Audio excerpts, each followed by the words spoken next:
नमस्कार, welcome to back KP college की online classes में आपका स्वागत है। आज हम पढ़ेंगे प्राचीन भारत में शिक्षा के केंद्र। आइए तो बढ़ते हैं आगे।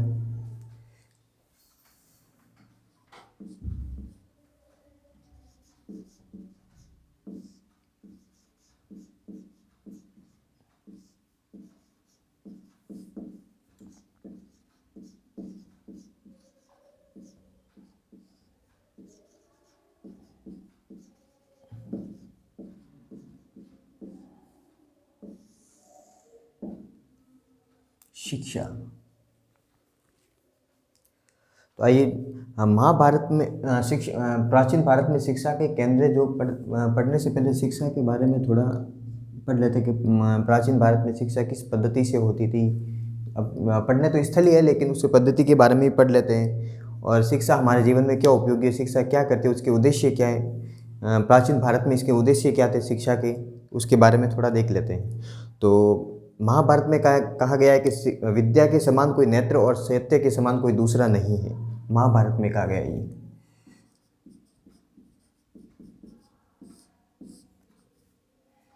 विद्या के समान,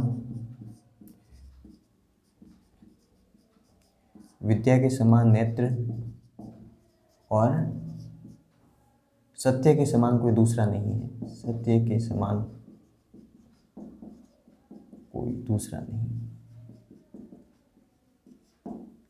एक उक्ति भी मिलती है कई, विद्या ददाति विनयम विनयाद याति पात्रताम पात्रत्वाद धनम आपनोति धनाद धर्म तथा सुखम। अगर सुख चाहिए होता है तो विद्या प्राप्त करनी होती है, यानी कि विद्या विनय देती है। विद्या ददाति विनयम विनयाद याति पात्रताम, विनय से पात्रता प्राप्त होती है। पात्रत्वाद धनम आपनोति, पात्रता से धन प्राप्त होता है और धन प्राप्त होने से सुख प्राप्त होता है। इसलिए अगर धन प्राप्त चाहिए या फिर सुख चाहिए जीवन के अंदर और आत्मसंतुष्टि चाहिए, और तो शिक्षा जरूरी होती है। शिक्षा वो जीवन को परिशोधित करती है, हमारे जीवन को जीने योग्य बनाती है, जिससे हमें एक सही और गलत की समझ पैदा हो सके। विद्या के बारे में और कहा जाता है कि विद्या को ना तो कोई बांट सकता है, विद्या सबसे प्रधान चीज़ों के अंदर है। विद्या को ना तो कोई बांट सकता है, ना कोई राजा छीन सकता है, और ना कोई चुरा सकता है, और ना ही किसी मनुष्य के लिए ये भार तुल्य है। ठीक है। अब प्राचीन भारत के अंदर शिक्षा के जो उद्देश्य होते थे उसके बारे में देख लेते हैं।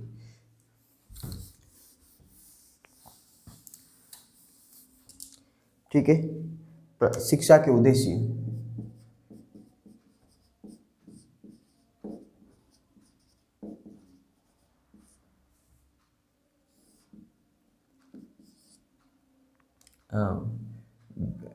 व्यक्तित्व के विकास में, व्यक्तिगत विकास में। ठीक है। व्यक्तिगत विकास लिख लो, या चरित्र निर्माण में, चरित्र निर्माण लिख लो।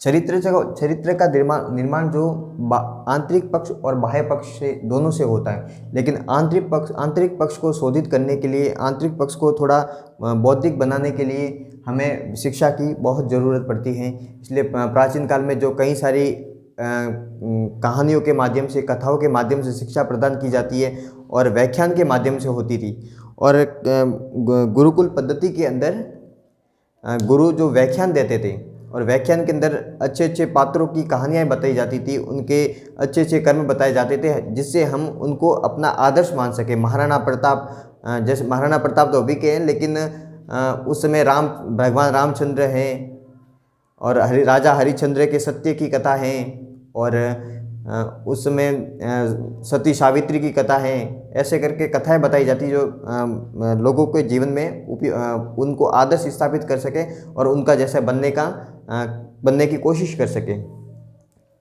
और दूसरा, व्यक्तित्व का सर्वांगीण विकास, व्यक्तित्व का सर्वांगीण विकास, सर्वांगीण विकास के लिए। ठीक है। व्यक्तित्व का सिर्फ भौतिक पक्ष ही या फिर बौद्धिक पक्ष ही पर्याप्त नहीं होता। व्यक्तित्व के लिए बढ़िया होने के लिए उसके सभी पक्षों का यानी कि शारीरिक और मानसिक जो दोनों पक्ष होते हैं, शारीरिक और मानसिक दोनों पक्षों की समान रूप से जरूरत पड़ती है, क्योंकि स्वस्थ शरीर के अंदर ही स्वस्थ मस्तिष्क निवास करता है। स्वस्थ शरीर में ही स्वस्थ मस्तिष्क निवास करता है। इसलिए मानसिक उन्नति के साथ साथ शारीरिक उन्नति भी जरूरी होती है। इसलिए प्राचीन आश्रमों के अंदर ऋषि मुनि उनके मानसिक ज्ञान के लिए व्याख्यान देने के साथ साथ उनको शारीरिक श्रम भी करवाया जाता था और शरीर की उन्नति के लिए अलग अलग चीज़ें बताई जाती थी और उनको युद्धाभ्यास करवाए जाते थे, उनको जंगल में भेजा जाता था और जीवन को एक सही तरीके से जीने के लिए उनको एक ट्रेनिंग की तरह दिया जाता था कि वो अपने जीवन में आत्मनिर्भर बन सके। और तीसरा है नागरिक एवं सामाजिक कर्तव्यों का निर्वहन। नागरिक एवं सामाजिक कर्तव्यों,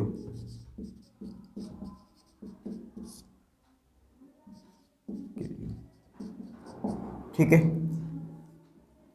नागरिक कर्तव्य अपने देश के लिए जो क्या कर्तव्य होते हैं उनके लिए, अपने राज्य के लिए, अपने गांव के लिए, वो नागरिक कर्तव्य के अंदर शामिल किए जाते हैं। और सामाजिक कर्तव्य अपने परिवार के प्रति, अपने पिता के प्रति एक पुत्र का क्या कर्तव्य होता है वो शिक्षा दी जाती थी। अपने माता के प्रति क्या कर्तव्य होता है, अपने पत्नी के प्रति, अपने पुत्रों के प्रति एक व्यक्ति के क्या कर्तव्य होता है, उन कर्तव्यों की जानकारी अपने उन प्राचीन काल की शिक्षा के अंदर दी जाती थी। अब चौथा बिंदु है सामाजिक सुख और कौशल में वृद्धि।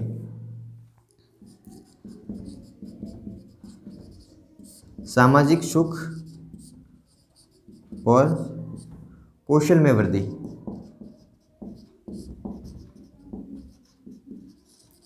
कौशल में वृद्धि, सामाजिक सुख कैसे प्राप्त होगा? जैसे हम समाज के अंदर अगर शांति स्थापित होगी, तो हमें सामाजिक सुख प्राप्त होगा। और परिवार में भी अगर पूरा भरण पोषण रहेगा, किसी चीज़ की कमी नहीं होगी, तो भी हमें सुख प्राप्त होगा। तो उसके भी साधन बनाए जाते थे अपने रोजगार की प्राप्ति के लिए वगैरह सारे चीज़ें बताई थी। और रोजगार की प्राप्ति के लिए सबसे चीज़ बताई है कौशल। शरीर अपने अंदर कौशल होना चाहिए, अपने अंदर कुशलता होगी किसी कार्य को करने की, तो हम कुछ भी रोजगार प्राप्त कर पाएंगे। अब पांचवा बिंदु है संस्कृति का संरक्षण का आधार।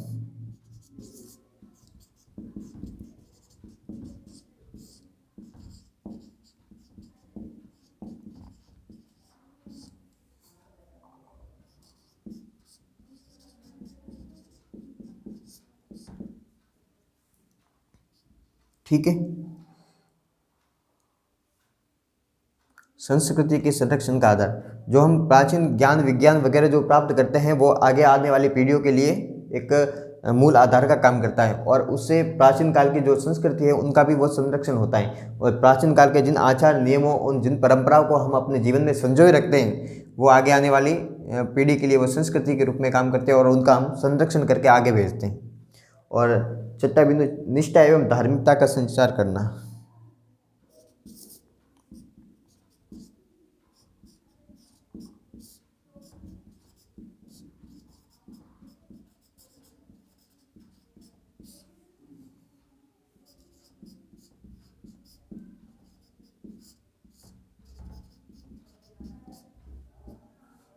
निष्ठा और धार्मिकता का संचार करना।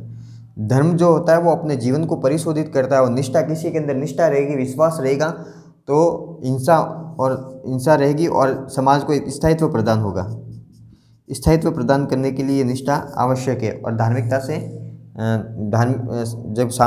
जो समाज अगर धार्मिक होगा और कुछ एक नियमों के अंदर विश्वास करेगा तो समाज जो मानव जाति की जो परंपराएं हैं, जो नियम है, उनके अनुसार चलेगा तो वो आगे बढ़ता जाएगा और एक समाज को स्थायित्व प्राप्त होगा।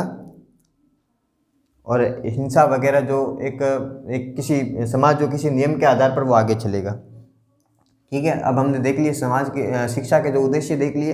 अब हम बात करते हैं प्राचीन भारत में जो शिक्षा के जो केंद्र थे उन केंद्र को एक एक करके देख लेते हैं।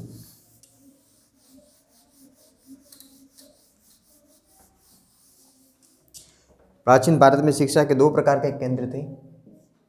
अब पाठ्यक्रम पहले देख लेते हैं।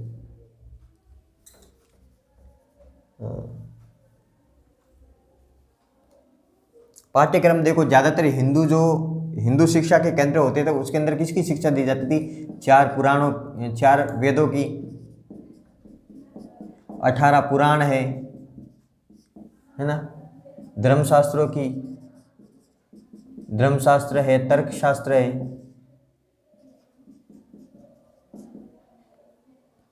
अठारह शिल्प विज्ञान की शिल्पों की शिक्षा दी जाती थी, निर्माण कला की वगैरह, और 64 कलाओं की उपनिषदों की शिक्षा दी जाती थी। उपनिषदों में जो ज्ञान सहित है, संरक्षित है, उसकी शिक्षा दी जाती थी उपनिषदों की।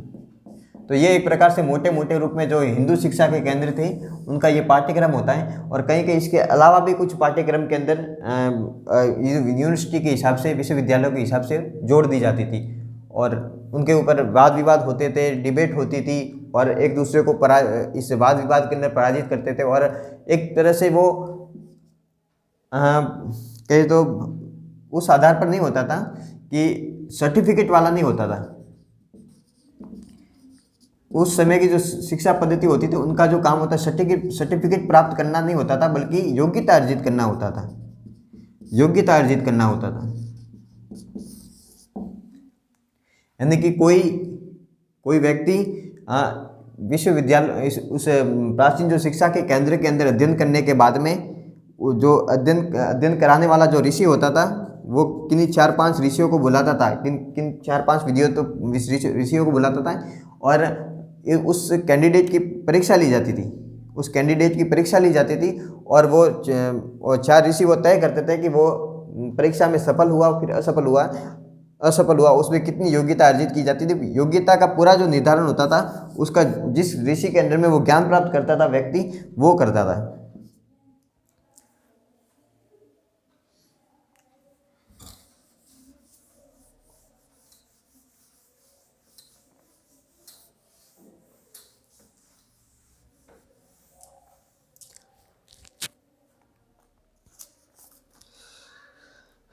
जो प्राचीन काल में जो आचार्य होते थे, आचार्य या फिर जो गुरु होते थे, शिक्षक होते थे, वो कई प्रकार के होते थे।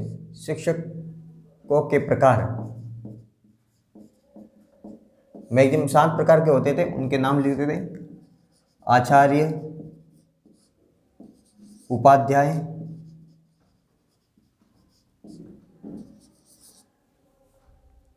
प्रवक्ता, सूत्रीय,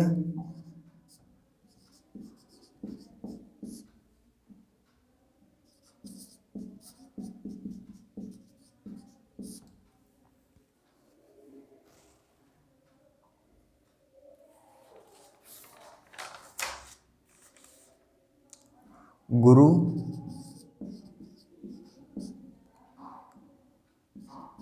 ऋत्विज,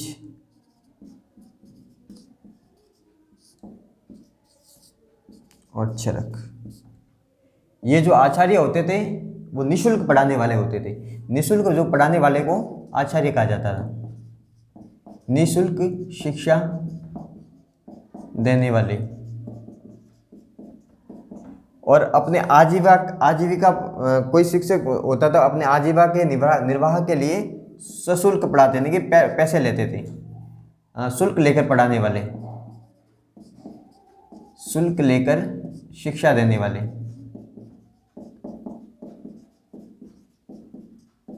ठीक है। प्रवक्ता भी होते, सूत्री पे गुरु भी होते थे, ऋत्विज और चरक होते थे, वो घूम फिर कर शिक्षा देने वाले। ठीक है।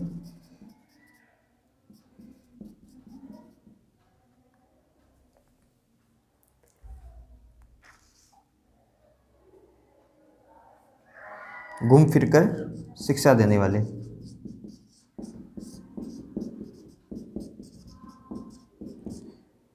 जो उपनिषद काल के अंदर एक ऋषि हुए थे, आरुणि उद्दालक। आरोणी उद्दालक ऐसे ही वो एक चरक आचार्य थे, चरक ऋषि से, चरक आचार्य। ठीक है, इस प्रकार से हमने 7 ये जो शिक्षकों के उस समय के जो प्रकार जो थे उनको देख लिया है। अब हम देखते हैं विद्यार्थी के बारे में। विद्यार्थी कितने टाइप से शिक्षा अर्जित करते हैं, आज भी अर्जित करते हैं ना। कोई ओपन कोर्स से करता है, कोई प्राइवेट करता है, कोई रेगुलर रूप से जो रोज़ कॉलेज में जाकर पढ़ाई करता है। इस प्रकार उस समय भी 4 प्रकार थे।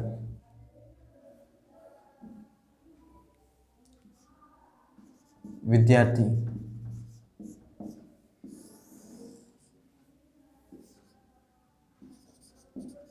अंतेवासी,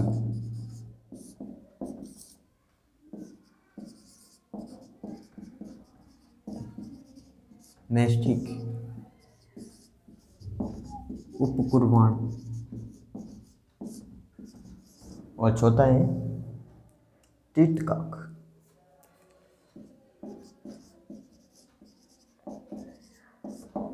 ये चार प्रकार के जो थे विद्यार्थी। ठीक है,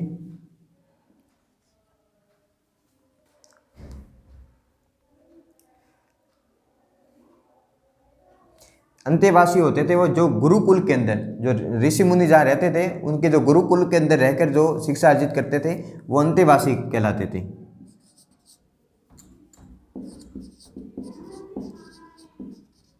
गुरुकुल में रहकर शिक्षा प्राप्त करने वाले।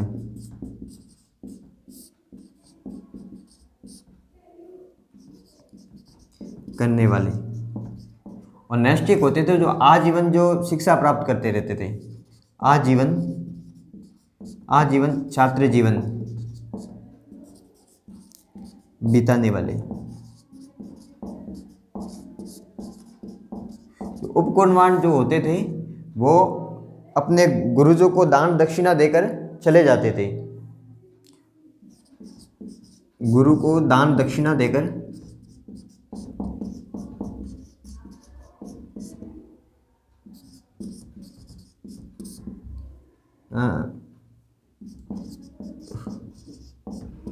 शिक्षा प्राप्त कर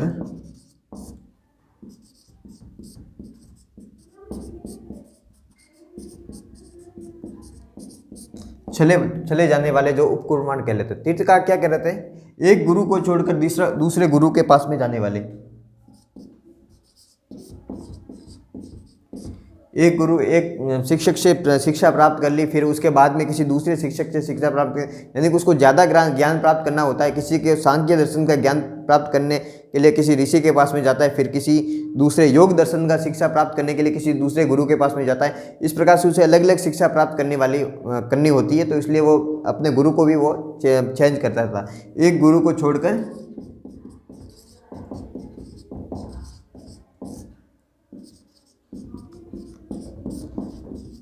दूसरे गुरु के पास जाने वाला छात्र। ठीक है, 4 प्रकार के छात्र थे।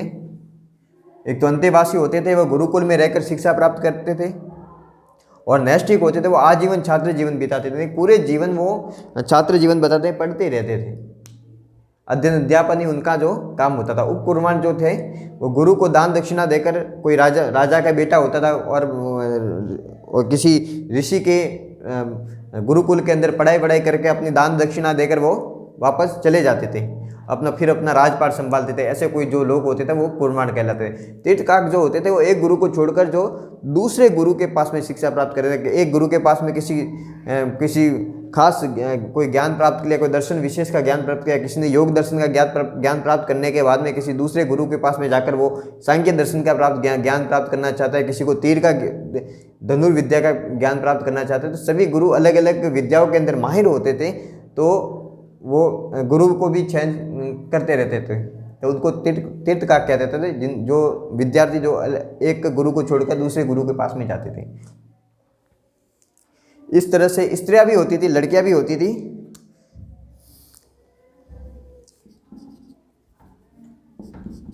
जो शिक्षा ग्रहण करती थी।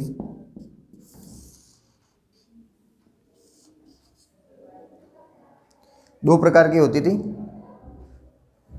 सदो वधु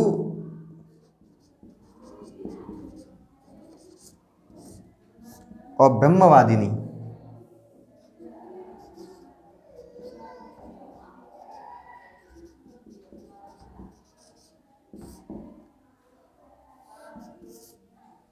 सदो वधु और ब्रह्मवादी। सदो वधु जो होती है वो शिक्षा ग्रहण करने तक अपना ब्रह्मचारी जीवन बताती है।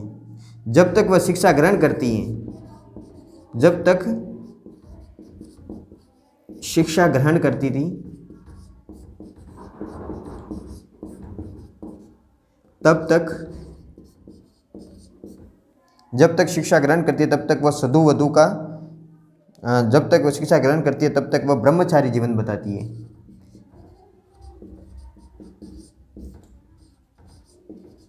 जीवन बिताती है।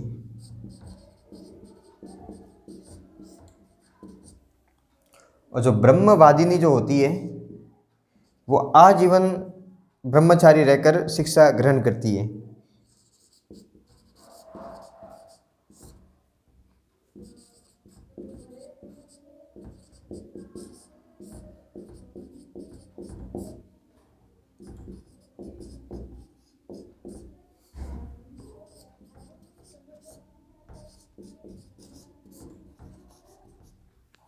आजीवन ब्रह्मचारी रहकर शिक्षा जो ग्रहण करती थी वह ब्रह्मवादिनी कहलाती थी। ठीक है, इस प्रकार विद्यार्थी भी देख लिए हमने। अब देखते हैं जो मेन जो केंद्र थे शिक्षा के, उन केंद्र को उन ज्ञान के विषय के आधार पर मोटे रूप में दो भागों में बांट सकते हैं हम। एक तो हिंदू शिक्षा के केंद्र और बौद्ध शिक्षा के केंद्र। हिंदू शिक्षा के केंद्र और बौद्ध शिक्षा के केंद्र।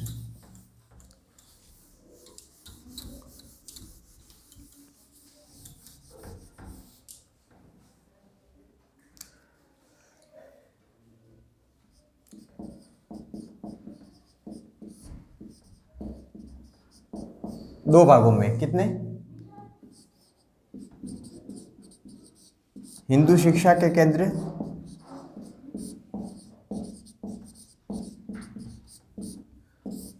ठीक है, और दूसरे है बौद्ध शिक्षा के केंद्र।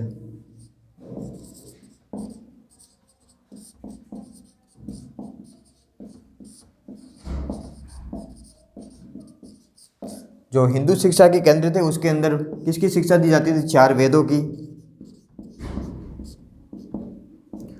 उपनिषदों की, धर्मशास्त्रों की,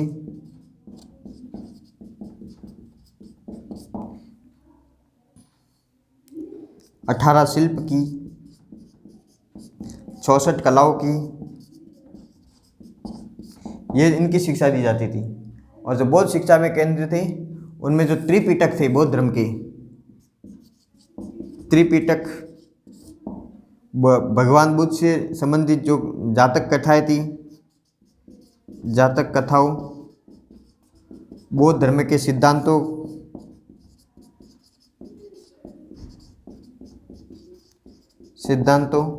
तर्कशास्त्र, आचार नियमों,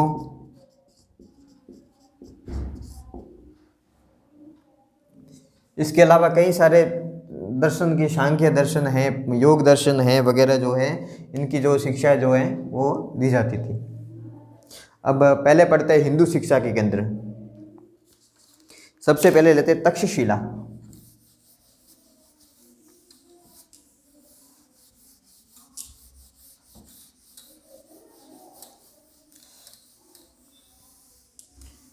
पहले एक साथ लिख लेते हैं, फिर उनको एक एक बार अध्ययन करते हैं।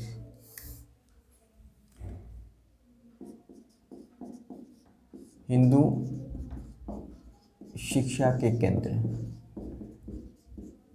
पहला है तक्षशिला। दूसरे पे आती थी धारा। मिथिला, काशी,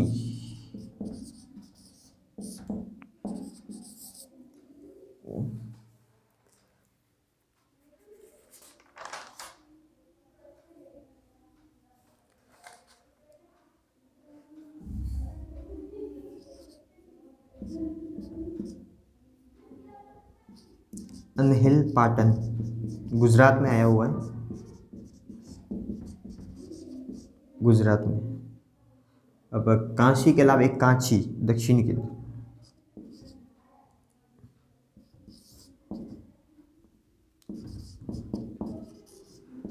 कांची।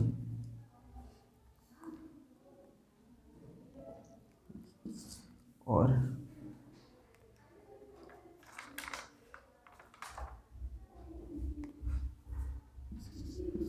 कन्नौज है, 5 6 7। उदयंतपुरी,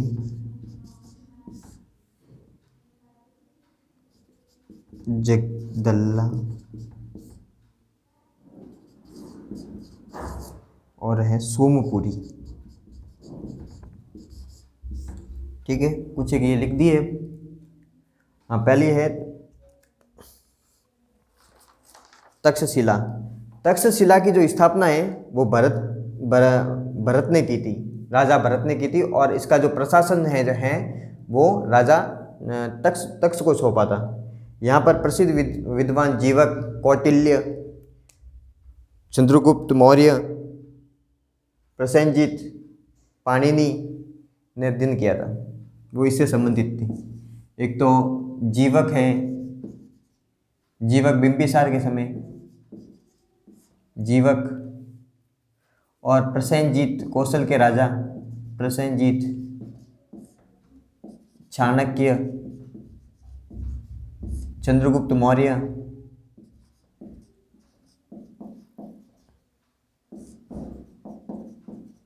चंद्रगुप्त मौर्य है। और पाणिनि है। इन सब ने यहाँ पर शिक्षा अर्जित की थी। कहाँ पर? तक्षशिला। तक्षशिला जो या उत्तर पश्चिम के अंदर तक्षशिला है, जो प्राचीन शिक्षा का सबसे बड़ा केंद्र था। यहाँ पर सबसे द्विज को शिक्षा दी जाती। द्विज कौन होते थे? द्विज को शिक्षा प्रदान की जाती।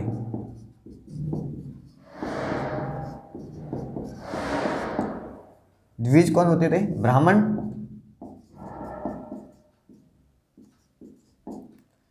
क्षत्रिय और वैश्य।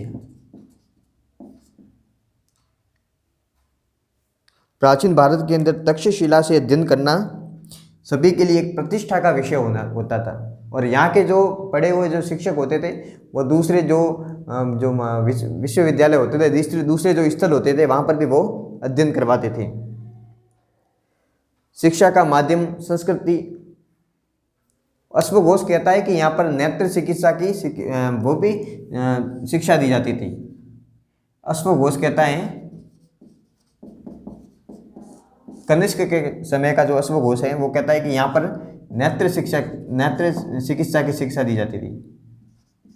नेत्र चिकित्सा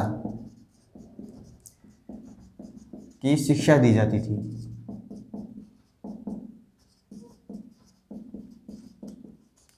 ठीक है। अब धारा जो थी वो परमारों की राजधानी थी मध्य प्रदेश के अंदर।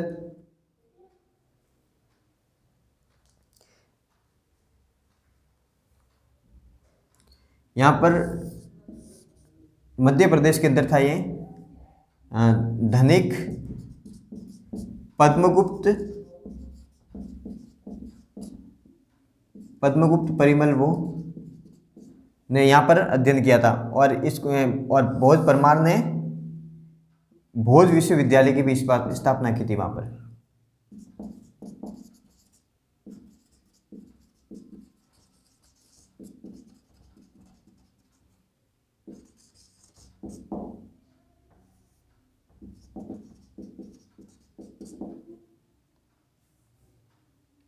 ठीक है। दारा के अंदर धनिक, पद्मगुप्त, और यानी शिक्षा का मध्य प्रदेश के अंदर उस समय के बड़ा केंद्र था ये धनंजय, धनिक और पद्मगुप्त। धनंजय भी था यहाँ से शिक्षा प्राप्त करने वालों में। उसके बाद मिथिला, मिथिला जो था वो उपनिषद काल के अंदर शिक्षा का बड़ा केंद्र था।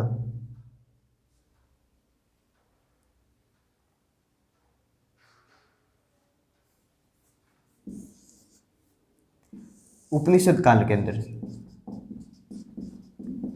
उपनिषद काल में शिक्षा का केंद्र।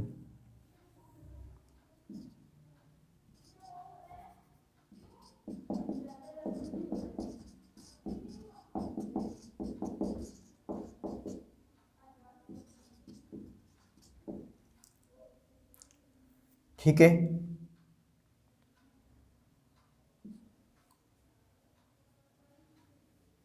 यहाँ पर एक, यहाँ मिथिला के अंदर गणेश ने नव्य चक्र की जो पुस्तक है उसको लिखा था। नव्य न्याय के ग्रंथ तत्व चिंतामणि।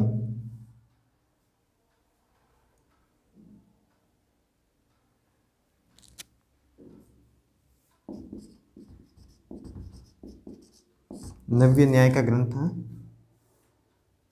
तत्व चिंतामणि, चिंतामणि का लेखन।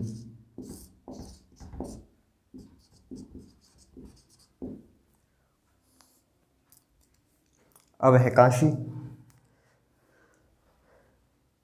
काशी भी उपनिषद काल, काशी वैसे तो सूती वस्त्र के केंद्र के अंदर उस समय बहुत बड़ा नगर था। उसके अलावा वह उपनिषद काल में हिंदू शिक्षा का बड़ा केंद्र बनकर उभरा था और यहाँ पर उपनिषद की शिक्षा जो है दी जाती थी। और अनिल हपाटन है, वहाँ पर वो मेन रूप से हिंदू और जैन धर्म की शिक्षा दी जाती थी, हिंदू व जैन शास्त्रों की, जैन साहित्य की।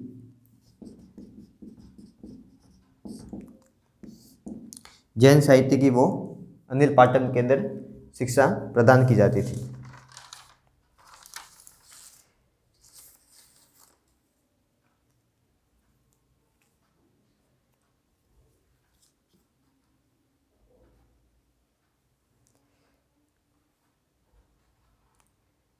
यहाँ सोम प्रभाचार्य,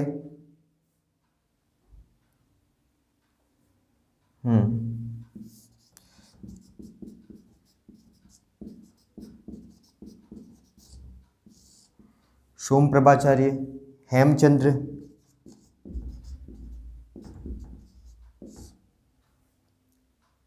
सोम प्रभाचार्य और हेमचंद्र ने यहाँ पर अध्ययन किया था अनिल पाटन के अंदर। अध्ययन किया, अध्ययन अध्यापन किया, यहाँ पर आश्रय प्राप्त किया था इन्होंने। उदय चंद्र, जय सिंह, यशराज, उदय चंद्र, जय सिंह, यशराज,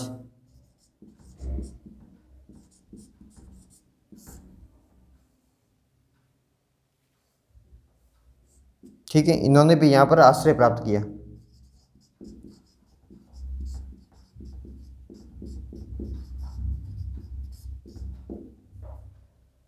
कन्नौज, कन्नौज का टाइम था 7वीं से 12वीं शताब्दी, जब गुर्जर प्रतिहार जब संघर्ष चल रहा था उस समय कन्नौज जो शिक्षा का एक महान केंद्र के रूप में उभरा था और उस पर अधिकार करने के लिए राष्ट्रकूट और प्रतिहार और पालों के मध्य संघर्ष छिड़ा हुआ था।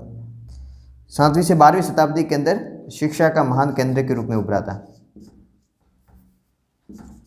12वीं शताब्दी में उदयंतपुरी, जगदल्ला और सोमपुरी ये दोनों बिहार में स्थित हैं। ये भी उस समय शिक्षा के महान केंद्र के रूप में उभरे थे। ठीक है, अब हिंदू शिक्षा के केंद्र में हमने तक्षशिला, धारा, मिथिला, काशी, अनिल पाटन, कांची, कन्नौज, उदयंतपुरी, जगदल्ला, सोमपुरी को पढ़ने के बाद हम बौद्ध दर्शन के बौद्ध शिक्षा के केंद्रों के बारे में देखेंगे।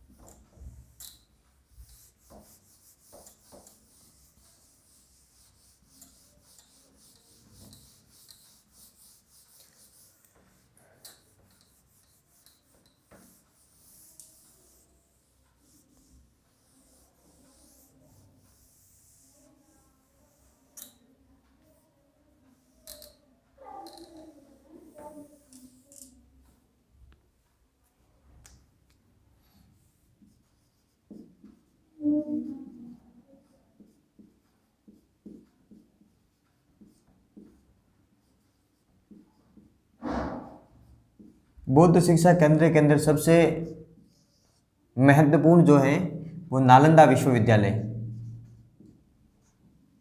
नालंदा विश्वविद्यालय।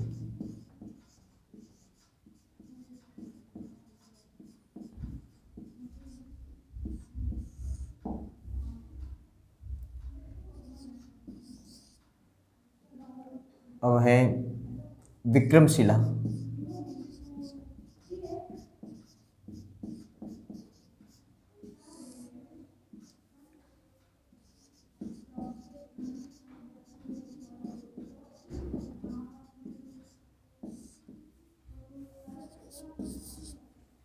तीसरे नंबर पर जो आता था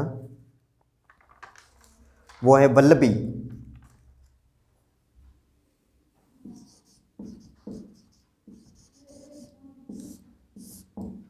ठीक है, नालंदा विश्वविद्यालय बिहार में स्थित था। इसकी जो स्थापना है, इसकी स्थापना कुमारगुप्त ने की थी। गुप्त वंशी शासक था कुमारगुप्त ने। हाँ, और यह जो विश्वविद्यालय है वो 3 भवनों के अंदर था। मतलब प्रारंभ में इसके बड़े बड़े 3 भवन थे और और ये जो तीनों भवन थे वो एक बड़े भवन में था जिस भवन का नाम था धर्मगंज। ये बहुत बड़ा पुस्तकालय था।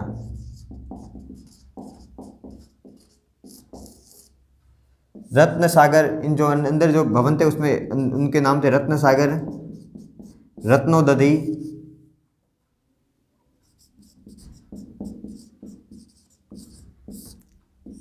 और रत्नरंजक।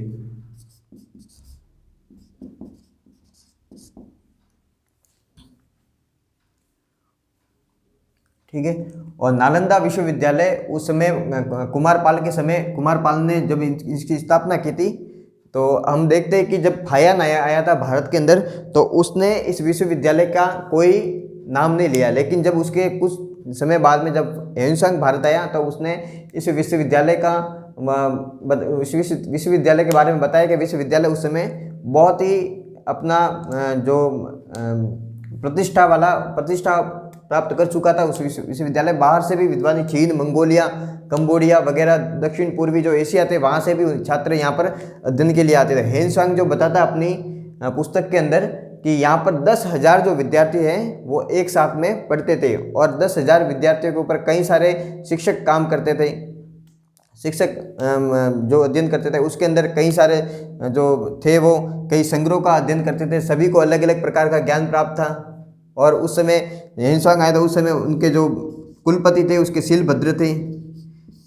शिलभद्र से पहले जो धर्मराज इसके कुलपति हुआ करते थे।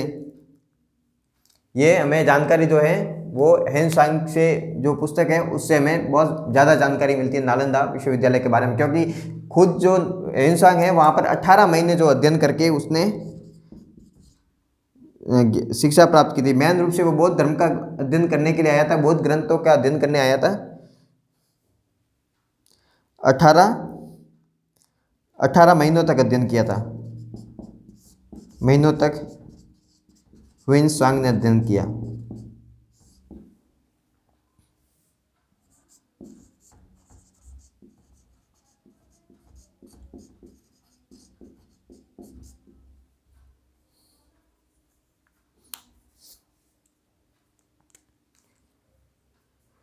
गुप्त शासकों का इस विश्वविद्यालय के अंदर बहुत सारा योगदान है। उसके अंदर गुप्त शासक सबसे पहले कुमारगुप्त ने इसका निर्माण कराया था, प्रारंभ किया था।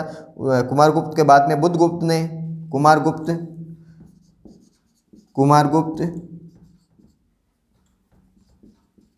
उसके बाद में बुद्धगुप्त,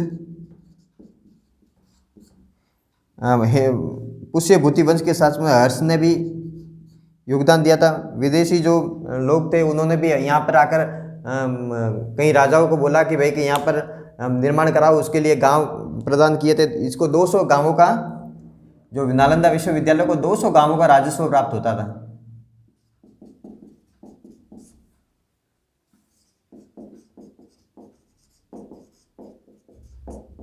200 गांवों का राजस्व प्राप्त था, जिससे इसका प्रशासन और जो प्रशासन और जो शिक्षा का जो जो है वो चलता था। और इसका जो मेन जो प्रशासनिक जो कामकाज है वो दो भागों में था। एक तो शिक्षा के रूप में था, एक तो शिक्षा प्रदान करना एकेडमिक रूप से, और दूसरा है उसका प्रशासन संभालने के लिए।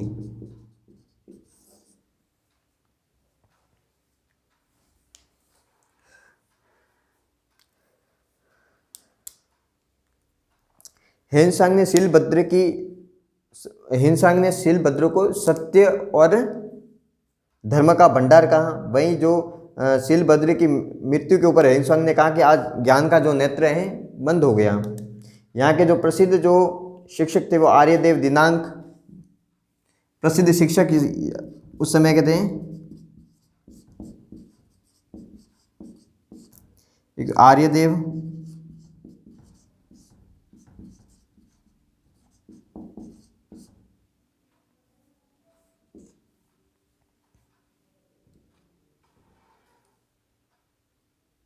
धर्मपाल गुणमती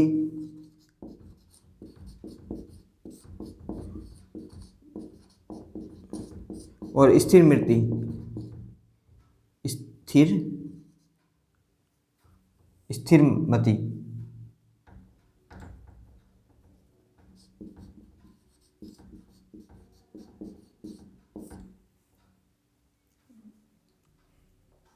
ये यहाँ के मेन विद्वान थे।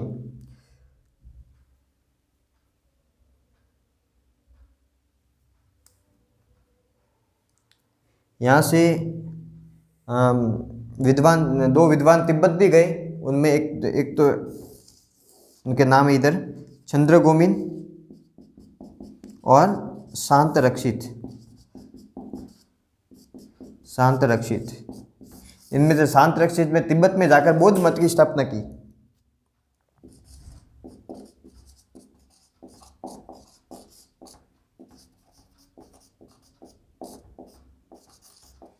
ये बौद्ध मत की स्थापना की। ये तिब्बत का पहला बौद्ध मत था। तिब्बत का पहला बौद्ध मठ था। ठीक है।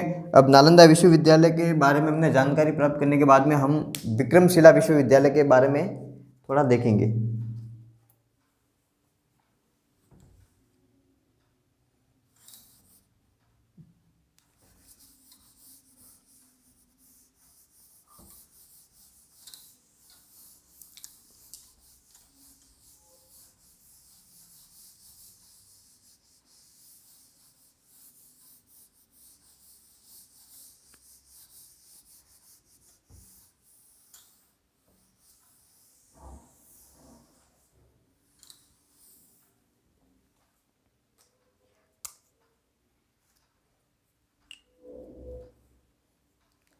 विक्रमशिला विश्वविद्यालय की स्थापना है वो पाल वंशीय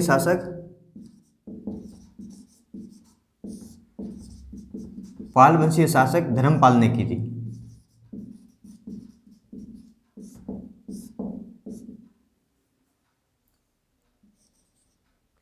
ये जो महाविद्यालय था वह ये जो विश्वविद्यालय था इसके अंदर 8 महाविद्यालय थे जो अलग अलग प्रकार की शिक्षा देते थे। 8 महाविद्यालय।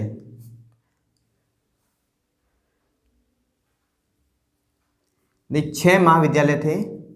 6 महाविद्यालय थे और 6 महाविद्यालय में प्रत्येक में 8 शिक्षक नियुक्त थे। प्रत्येक में 8 शिक्षक नियुक्त थे।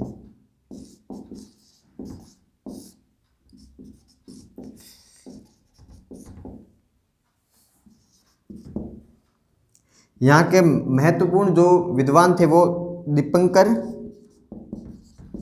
श्री ज्ञान अतिशा,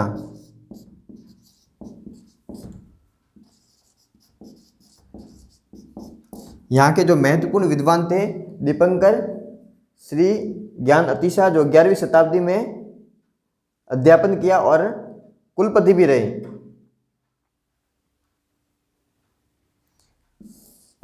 11वीं शताब्दी के अंदर इन्होंने अध्यापन किया था। शताब्दी में। और यहाँ पर कुलपति भी ये रहे।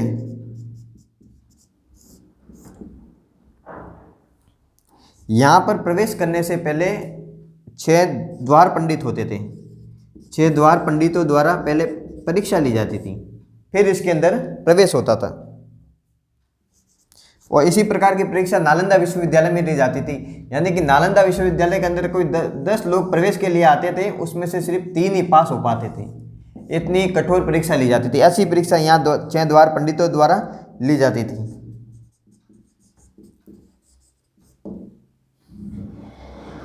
यहाँ पर जो शिक्षा जो दी जाती थी मेन रूप से तंत्र ज्ञान की और वज्रयान की, तंत्र ज्ञान की शिक्षा दी जाती थी। यहाँ लिख दो,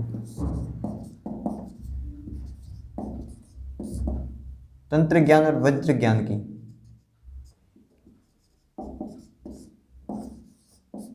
शिक्षा। बौद्ध धर्म से संबंधित है ये तंत्र ज्ञान और वज्र ज्ञान। ठीक है, अब बात करते हैं वल्लभी विश्वविद्यालय की, वल्लभी की।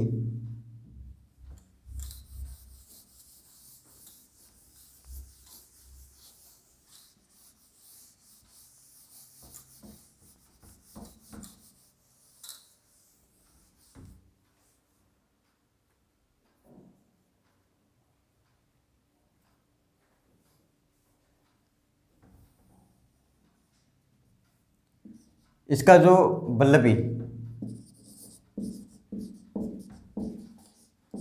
इसकी स्थापना मैत्रेयवंती शासक भट्टार्क ने कराया।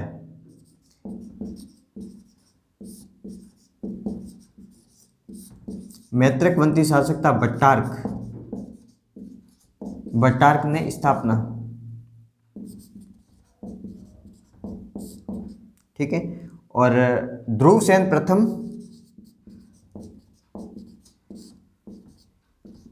प्रथम की पुत्री दद्दा, ध्रुवसेन प्रथम की पुत्री जो दद्दा थी, उसने प्रथम विहार बनाया यहाँ पर।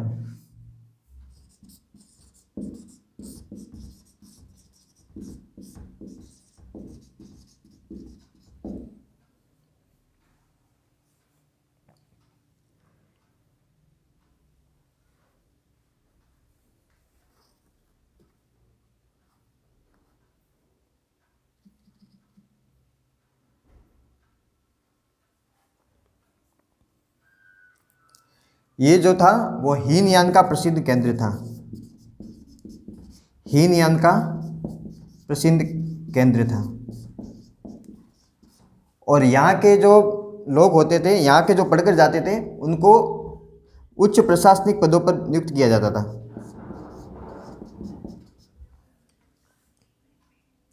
उच्च प्रशासनिक पदों के ऊपर नियुक्त किया जाता था। यहाँ पर प्रशासन की वल्लभी विश्वविद्यालय के अंदर प्रशासन को कैसे संभाले जाते हैं, यानी कि यहाँ पर जो लोग पढ़ते थे उनको एक प्रकार से RS और IS बनाकर निकालते थे यहाँ से, कि वो जाकर किसी भी राज्य के अंदर जाते थे और वहाँ पर वो महत्वपूर्ण जो प्रशासन, जो अर्थनीति है, शासन व्यवस्था है, वो वहाँ पर संभालते थे। लेकिन अरब आक्रमण जब हुआ, अरब आक्रमण के समय यहाँ पर जो ये वल्लभी विश्वविद्यालय को वो नष्ट हो गया, उस समय उसको वो उन्होंने आक्रमण करके नष्ट कर दिया। आज हमने जो है भारत में शिक्षा के केंद्र के बारे में बात की, उसमें बौद्ध शिक्षा के केंद्र और हिंदू शिक्षा के केंद्र के बारे में डिटेल से जानकारी प्राप्त की। और इसको समझने में कहीं भी प्रॉब्लम हो, कहीं दिक्कत हो तो कॉलेज आइए, कॉलेज के नंबर पर कांटेक्ट कीजिए और संपर्क कीजिए। धन्यवाद।